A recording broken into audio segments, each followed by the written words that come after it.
While bariatric surgery can deliver strong results, there are risks and complications associated with any surgery.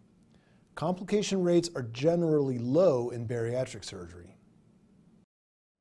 The best safety data about the risks of bariatric surgery come from the LABS consortium, a very large longitudinal study of thousands of patients studied for a long time. And in a New England Journal paper, they published the death rate, to start with, from, let's say, a laparoscopic gastric bypass, the most commonly performed operation in bariatrics in this country and by many considered the gold standard. The chance of dying from any cause within 30 days of that operation is 0.2%. To put that in perspective, the chance of dying from a gallbladder removal is 0.3%, and nobody would consider cholecystectomy to be a risky surgery.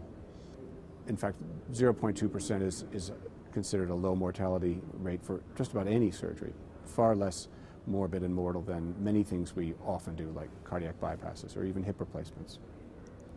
There's about a 5% chance of having a major morbidity, like having to have another operation or being intubated or staying in the hospital for a long time. That's a more meaningful number. But you have to balance that against the risks of not undergoing surgery if you're obese and sick enough to qualify for it. And there are now many studies that compare the long-term all-cause mortality among patients obese enough to qualify for surgery by current standards, who choose to have it versus choose not to. And they all report that the overall all-cause mortality is lower among the surgical patients.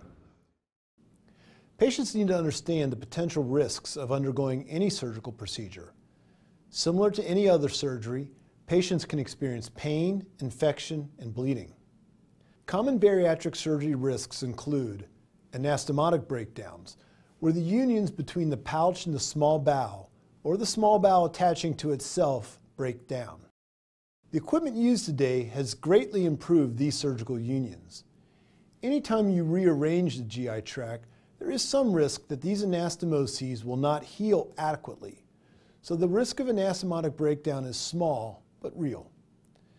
After the anatomy has been rerouted in this manner, sometimes ulcers can occur. Additionally, some patients experience a phenomenon referred to as dumping, where if patients eat too many sugary type foods or carbohydrates, they can get an effect where they become very fatigued and have headaches and need to just lay down and recover from that amount of sugar being immediately delivered to the small bowel.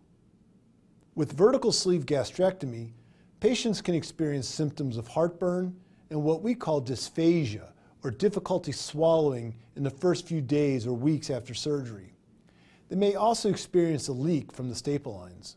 Strictures, or narrowing of the stomach, where the extra stomach has been removed, can also occur. They usually don't manifest themselves until weeks or months after the surgery.